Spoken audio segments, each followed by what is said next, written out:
həyat mənim, niyə durdun qəsdimə? Gizli-gizli dərdlər gəlir üstümə. Kör olaydım, nələr gördü gözlərim. Tez qocaldım, çox az qalıb ömrümə. Bilmirəm mən, kim dostu, kim düşmənim. Ürəyimi sındırdılar hey mənim. Bilmirəm mən, tənhalığı öyrənim. Ürəyimdə dərdlərim çox anacaq. Ürəyimdə dərdlərim çox anacaq.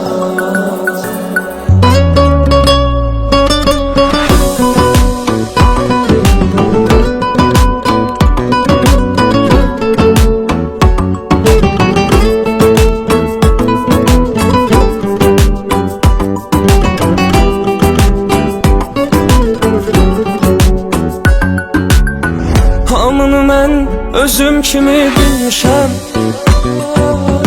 Tanımamışam, dərdlərimi bölmüşəm. İndi yalnız yanımda heç kimsə yox.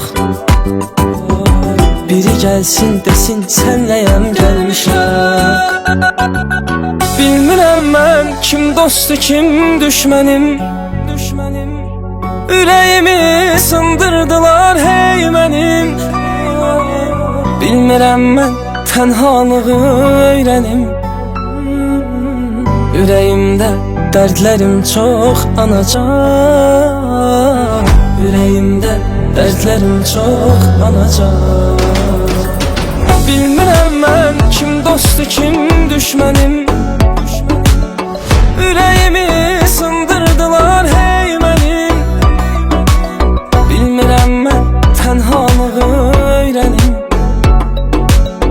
Ürəyimdə dərdlərim çox anacaq.